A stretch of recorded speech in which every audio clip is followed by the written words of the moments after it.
Well, could you take a guy that has everything and put him in an environment where he has nothing and make him thrive?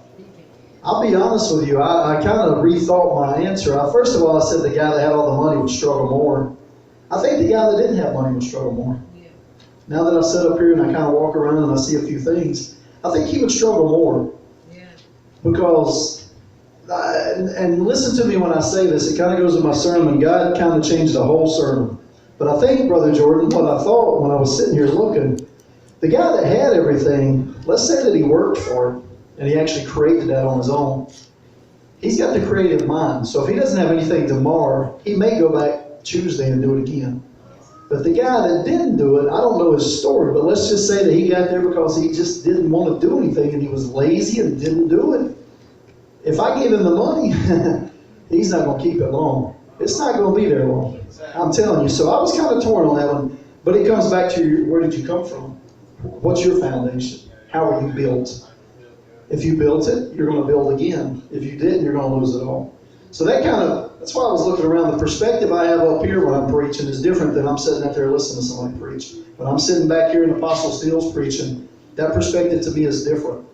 Up here, when I'm sitting here, I'm informative, I'm watching, I'm listening, I'm taking everything he's saying. When there's another speaker, I'm watching what they're doing. When I'm out there, I may be distracted by somebody beside me, somebody's phone, somebody talking, a conversation they want to have. So when you're here, you can get a little more focused. When you're standing here, you're really focused because God's using you. If you weren't supposed to be there, you wouldn't be there. So the scripture that I had today, and Control-Alt-Delete if you don't know on your computer. If anything goes wrong with your computer, Control-Alt-Delete reboots everything. Takes it back to nothing. So the control part of that, control just means physical or emotional self-mastery, but especially in moments of intense provocation or temptation. So I'm not tempted when I'm standing up here a lot of times. But if I'm out somewhere and one of my buddies is doing this or that, maybe I'm tempted because I'm around him. I got to have control to know that I can't do that. So your temptation is your control. Titus 2, I got a couple verses if you want to make notes. Titus 2, 11 and 12 is where my first scripture comes from. And it reads, "For the grace of God that bringeth salvation hath appeared to all men, teaching us that denying ungodliness and worldly lust, we should live soberly, righteously, and godly." Soberly, the Greek means to be in your right mind, self-control. But here's what I found kind of interesting. This is how Christians have to build on their foundation. It means to curb one's passions. And to curb means to do it slowly and methodically. Like I wouldn't take a baby who's eating milk today. I wouldn't take our little nephew Emmanuel, who's a year old, and take him, if he was 6 months old, from a bottle of milk and feed him a T-bone steak. I wouldn't do it. It wouldn't happen. He would love to, because if you seen him eat, honestly, he would probably eat the steak. But what I'm saying is you got to baby step that thing. There's a reason we grow as Christians, and if you become saved at 40, your Christianity is going to take a slower walk and when you're 60 than the guy who started at 20. It's about time. When do you start? So you're curbing it slowly. Galatians 5, 22 and 24 says, "But the fruit of the Spirit is love, joy, peace, long-suffering, gentleness, goodness, faith." There's the ones we missed, though. The next two are the good ones, I think. Meekness and temperance. And it says, "Against all these 8 things there is no law." Because if you have those, that is the law. Temperance is the word that I looked up there. And this is the one, Brother Jordan, that got me real good here. It says temperance is self-control, but it's self-control of sensual appetites. When you hear the word sensual, what do you normally think? Anybody? If you're watching football on Sunday afternoon, Victoria's Secret's throwing sensual models in men's face. They're throwing sensual models in bikinis drinking beer on a beach. They're selling it to the men. If you're watching a woman's show, they're selling trips to Tanger Outlet to shop. It's your mind. They're hitting that sensual appetite, that thing that goes, the hamburger with the egg on it at Carolina Burgers. There you go. So that's those sensual appetites. And sensual means, now you got to listen to this. This is how God works in the whole Bible. Sensual, which comes from sober and temperance, means you're deficient in moral, spiritual, or intellectual interest. That means you don't care and you don't want to care. You don't want to know. But the last words in the dictionary, this is crazy to me, it says especially in religious areas. Why did they put in there especially religious areas in the dictionary about sensual appetites? That must tell me that sensual has nothing to do with the Bible. Especially is what it says. So, I'm here to tell you we don't have problems with much. We have deficiency problems. We have a deficiency mind problem. So we got to learn to control our minds. Here's one. Jesus had all the power in the world to control anything. He performed miracles. He healed the sick. He brought Lazarus from the dead. He took a little boy's meal and turned it in and fed everybody on the Sermon at the Mount. He had every power that he could have where he didn't have to go to the cross that day. He didn't have to go. He was God. But he could have easily stopped it. He said actually in Matthew 26, he says, do you think I cannot call on my Father and he will at once put at disposal 12 legions of angels? 12 legions of angels in that time was about 72,000 angels. I think one angel from heaven could probably handle us and take care of us. 72,000, nobody's going to touch us. So God can bail you out anytime he wants to. He can bail you out. He can snap his fingers and you're living on the mansion, you got no job, you're walking around doing this all day. Then what do you appreciate? So he can do it anytime he wants to do it. Anytime he wants to do it, he can take you and put you anywhere you want to go. But until you show him you want to go there and you can be self-controlled, how are you going to give me $1 million if I can't hold 100 without spending? I mean, it's just that way. And I'm going to tell y'all, when I was a prior life, we'll go there, I had a lot of money. Had a lot of money, a big house out in Mountain View. I had a lot of money. Had a lot of cars. Had anything I wanted. I have none of that today. Okay? I have none of it. And don't care. I had it at one time. I had it. But I wasn't here. So that meant nothing. I don't strive to be there. If it comes, good. If it doesn't come, don't care. So at any time he can put us where we need to put us, and he put me here where I'm at today. So he had the self-control to do anything he wanted to do. His control was amazing to me, that I look and see that Jesus walked the earth with us. He walked here with them. He wasn't over here in a bubble. He wasn't there. He walked with those guys. Was he tempted? I'm sure of it. There was temptations around every corner. Every corner. But he just chose not to accept them. He didn't take them. So the control things we got to get first. We got to control who we are. I can't control my wife. When we lay down at night, she's her, I'm me. Our minds are on one accord. But I never can see in her brain. She can't see in mine. So the next key, here's where we start getting real good. The alt key means to alter something. It doesn't mean to change. I'm not going to snap my fingers and the apostle's a different person. God's not going to snap his fingers and we're going to see a different guy walk in tomorrow. He's going to be 7'5", and he's this Korean guy who's Apostle Steele. He's still going to be him tomorrow. We put on a few pounds, we lose a few pounds, we can dye our hair, we can get a tan, we cannot get a tan, we can wear sweaters, we can wear shorts. But we can't change who we are, really. I mean, we can have drastic weight loss, gains, those kind of things, but we can't change us.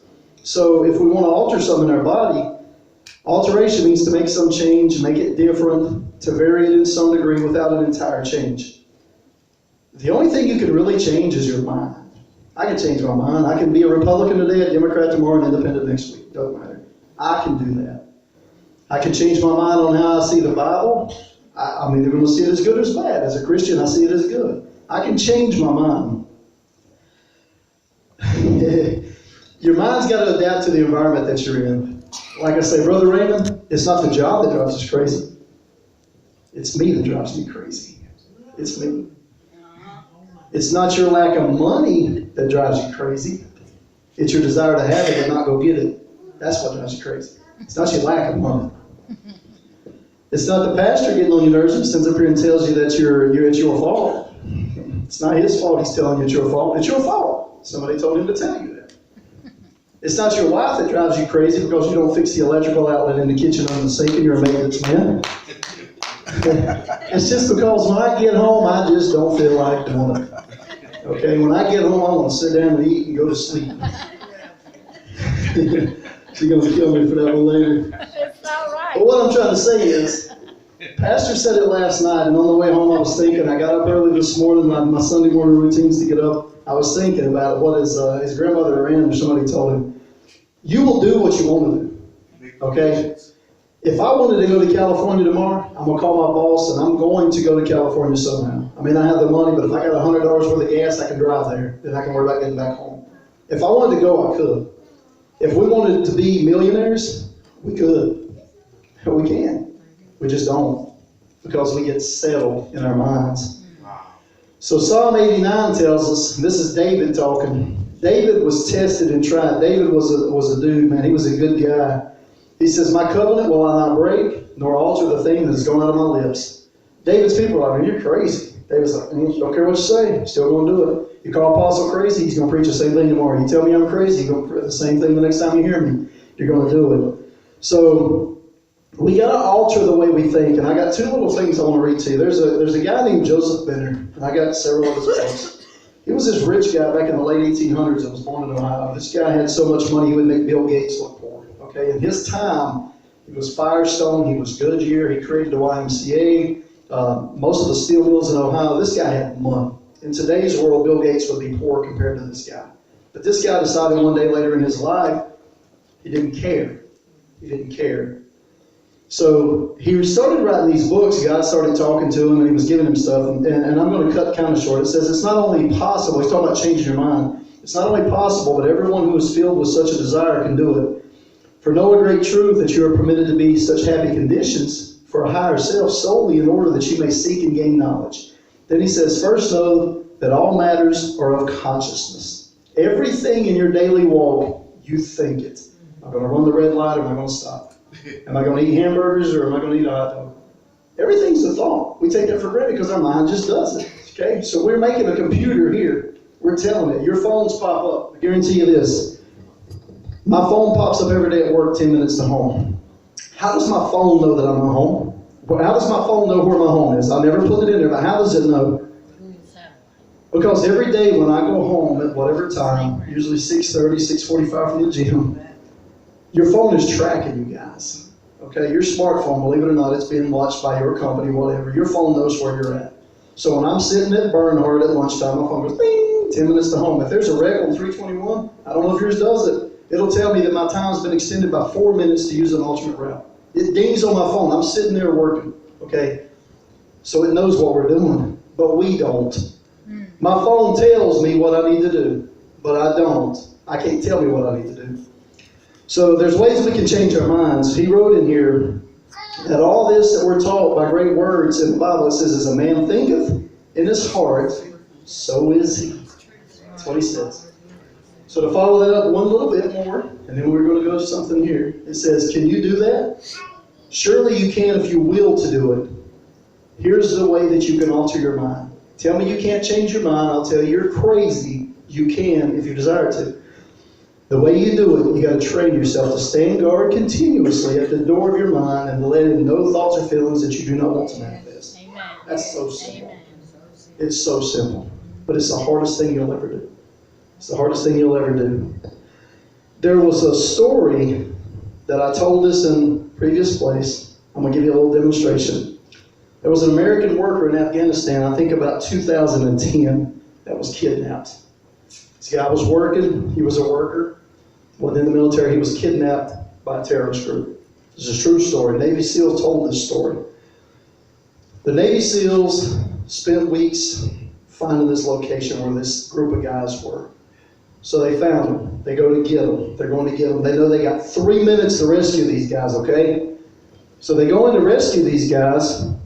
I may need your help here in a second, Jordan. They go in to rescue these guys, and they're counting it down. They click 3 minutes. We got 180 seconds to get in and out. That's it. Well, we're in here, and there's a gunfight. So they go in. The leader, they run in the door. They go in there, and there are these guys laying there, and they're naked. Okay, these guys are naked. The workers are naked. They're laying in filth. They're laying in feces. They're laying in everything. It's a nasty environment that they're in. So they're laying there like, come on, we got to get you up. We're going. So the guys start fighting. The guys are like, no, you got it. No. They're fighting. They're causing a distraction. So they kind of gag these guys. They're counting it down. 30 seconds.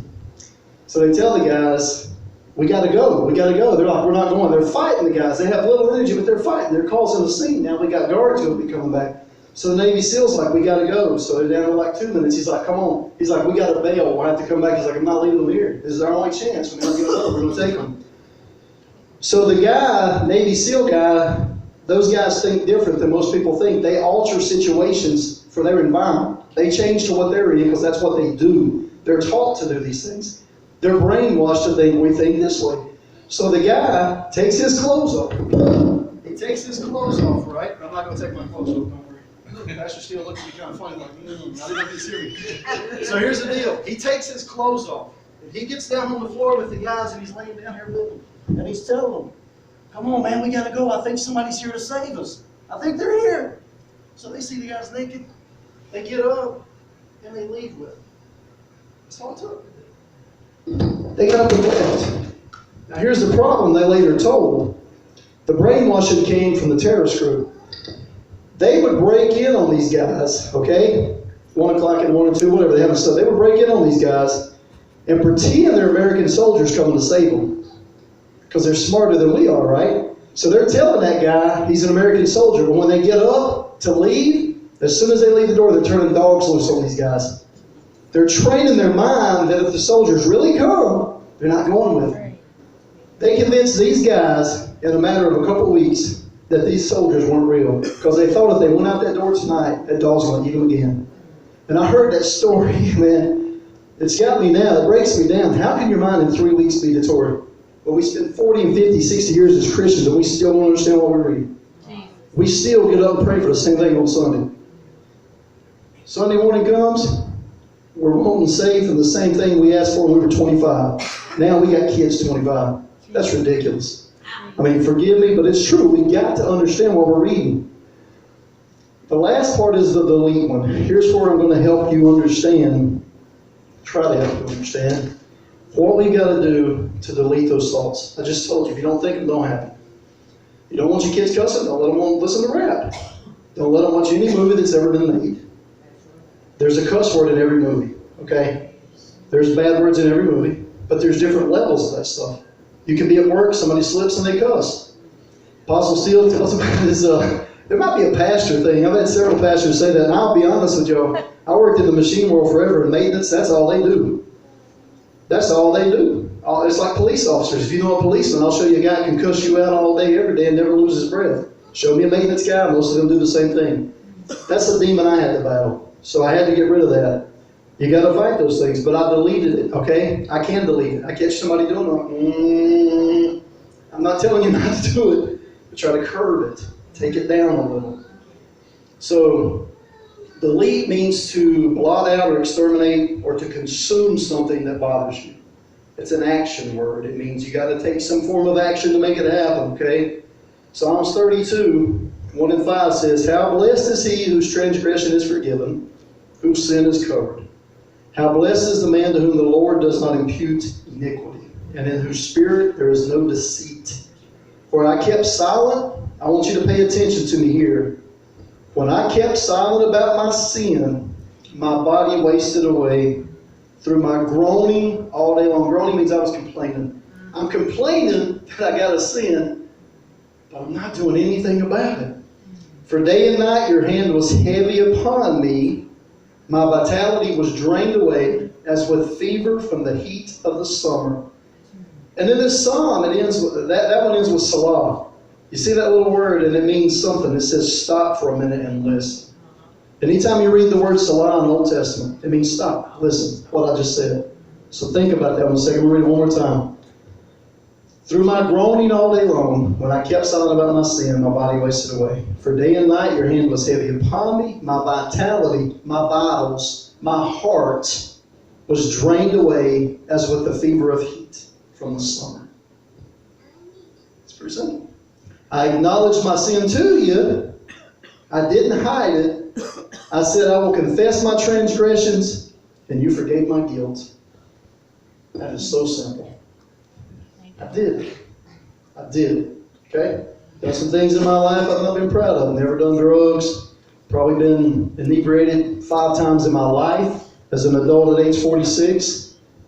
But there's things that I've done that I look back on like, that probably wasn't good. It probably wasn't good. So you don't have to be a drug addict, an alcoholic, anything like that, a gambler. to have issues that you got to deal with. But once you recognize them and say, I'm done with that, then it gets easier. Every day it gets easier. Then you can start to control the thoughts, and you can alter your thinking of your mind. When you admit to your sinful nature, the guilt's deleted. That guilt, not the one you're going to create ahead of time, the ones you done did. Don't say that I'm going to do this, and God's going to say, well, they're all forgiven. Go on out here and do whatever you want to do. It's not like that. It says the ones deleted that you've done. Guilt enters, it consumes, and then it kills your mind. Okay? This generation that we're walking in right now has, and I got the statistics, I'm not going to bore you with all that mess, has the highest rate of anxiety, depression, suicide, and murder than any in the last 30 years. Okay? We got 5-year-old kids taking basically kiddie Xanax. That's all it is. We got kids taking ADHD medicine.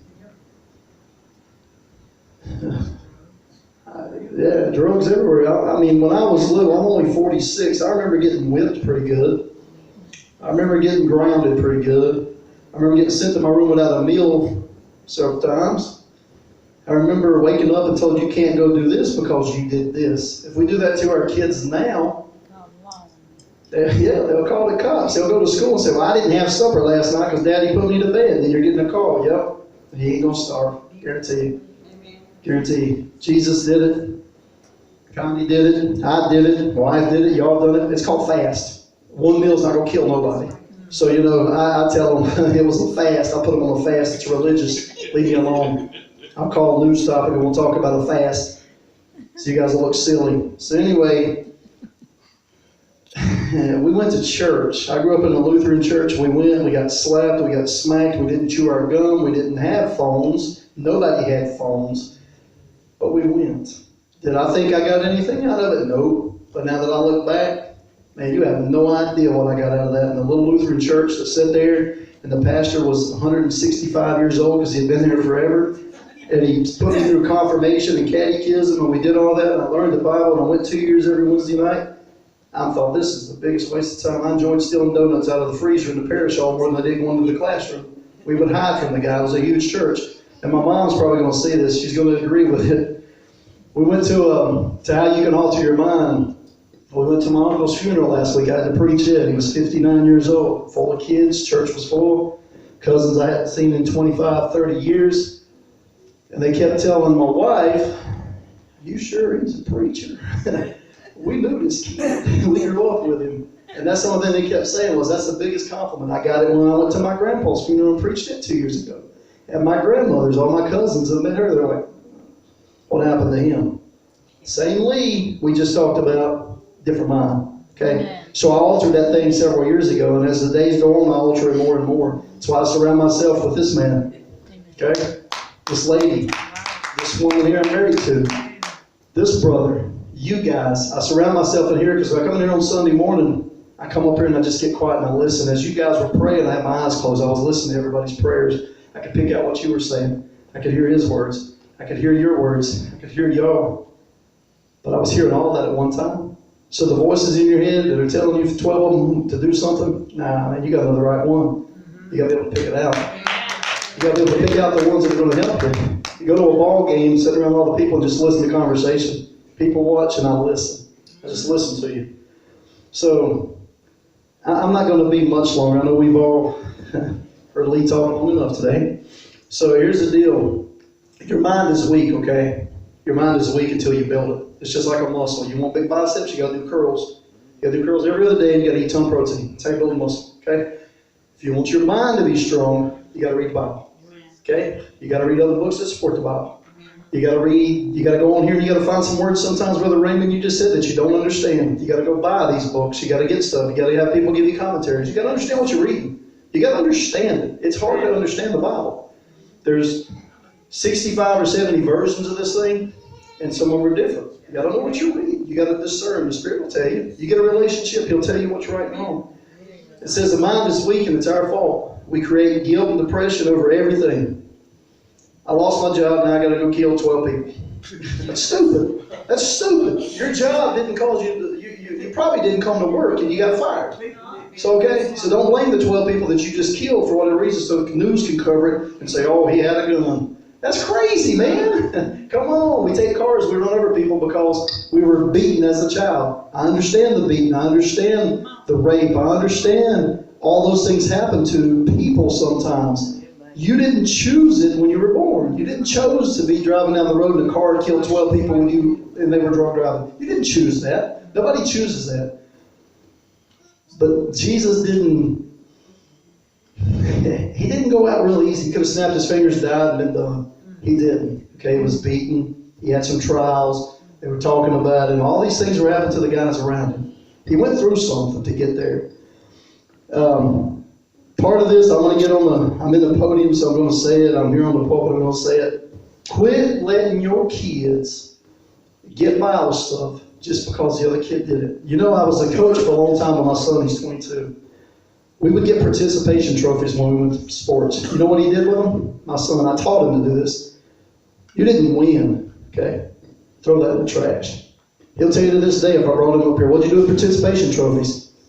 Throw them in the trash can. Didn't mean nothing. I didn't win nothing. He didn't win it. He didn't earn it. But we got a generation today that wants a promotion because they put in 2 years of experience. But it took 23 years to get there, okay? Quit telling me about your 2 years you did over here sweating, shoveling in ditches. I don't care. You're going to put that in. You're going to put in your time. You're going to put it in.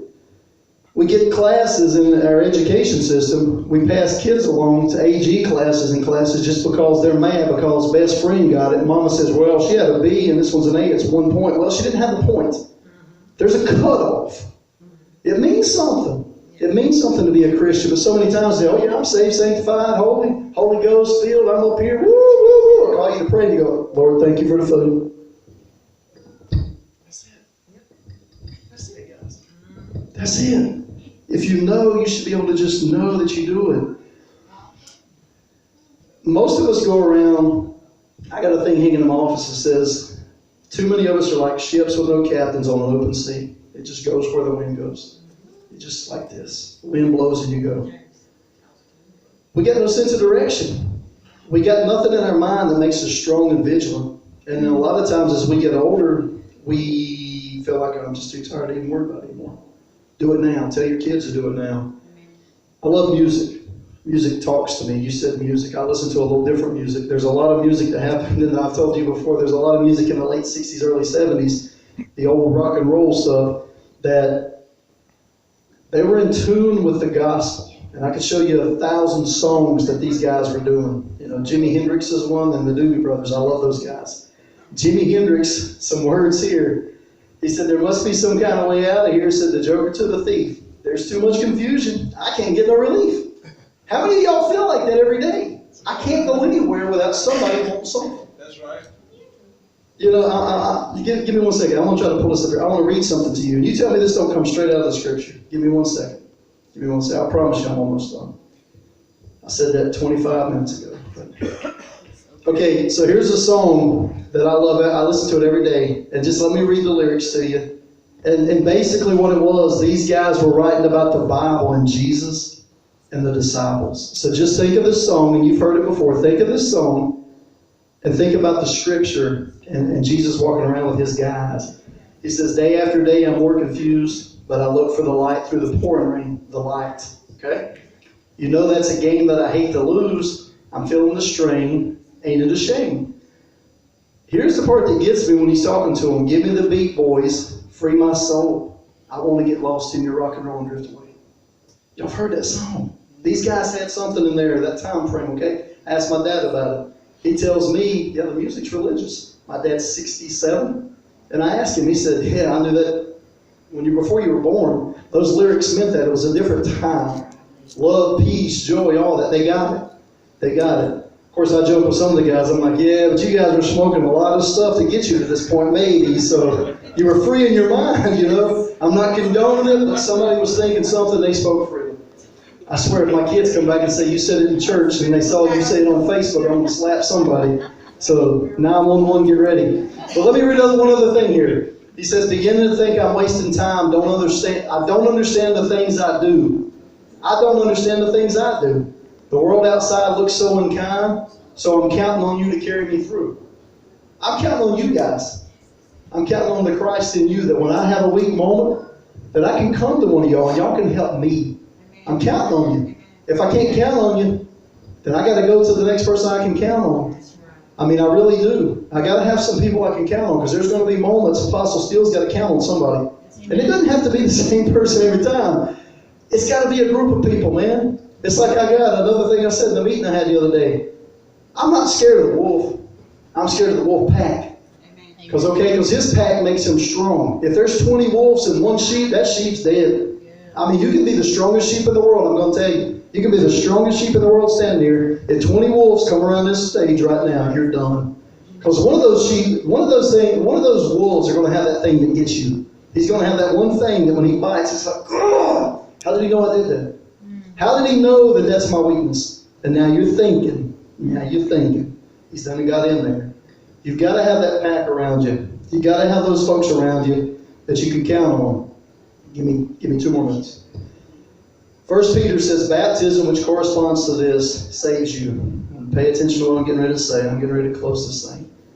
Not the removal of the filth of your flesh, but the pledge of a good conscience towards God through the resurrection. God knew we were going to have these issues. He knew we were going to love to pull up on our computer and watch these movies we shouldn't watch. He knew we were going to love to get a bottle of liquor and go out here and drink with our buddies. He knew we were going to do it. He knew it. He knows it's going to happen. He knows we're going to have those moments. We're going to sit at home. We're going to cuss my neighbor because his leaves are in my yard. We know it's going to happen. The conscience is your key. If you're saved, don't cuss your neighbor out, but if you're saved and you do it, you know how to come back. Okay? You know this stuff. If you've really accepted Christ and you know the difference from right and wrong, that's when the problem comes. There's one little thing we all learned in elementary school. It says know your role. You got to know who, what, when, where, and why. That's a sentence when you write it. That's words come out of your mouth. If you know every one of those things about you, if you know who you are, what you are, when you are in your season, where you are, and why you are, you can't go wrong. But if you miss one of those things, you're not going to get it. That whole thing takes to complete to make a sentence. This little guy's driving me crazy right here and watching him walk around. I love kids. Okay, so here we go. It says you were rebooted, you were cleaned. It was white clean when Jesus went on the cross. I told you before, he took it with him. He took everything with us, guys. We have everything in our mind to control it. You control your mind. You control the alterations to your mind. You control all those things. But the other thing, the other side of that, the other shoulder, you control the evil things too. You control them. That's right. I'm gonna put some people out right here, and then we're gonna go. You don't have to raise your hand. I'll tell you my expressions since I said, who watches Empire? All right. We got honest people. We got honest people. We got honest people. We got honest people. I pray for everybody, okay? I'm asking about homosexuality at work. I'm asking about alcoholism and all that. I tell you, I don't do it. If that's what you feel like you need to do it, but we need to talk. If you want real talk, we'll talk a little deeper on why I don't believe it. But when you're watching a television show and your 12-year-old son or 16-year-old daughter's there, and you see all that in one show in 60 minutes, there's a problem. I'm not telling you that it's wrong to watch it. We can watch that and be okay. But that boy in the yellow shirt sits there and watches that and he sees it. He's confused. We just confused his mind. We allowed it to happen. So we control their thoughts. You control your kids' thoughts until they make their own decisions. You know, hopefully I don't get a lawsuit from Lucius. I'm just saying, he says he's a wolf pack, so I hope somebody's watching this and they call him and tell him. I'm going to put some religion in him, trust me. My God's bigger than his, so he's okay. No, he's a good guy, man. He's just playing a role, making a lot of money. I ain't hating on the guy. He's got a yacht, so maybe he'll take us fishing. All right, everybody stand to your feet a minute. I'm done. I'm about to die up here.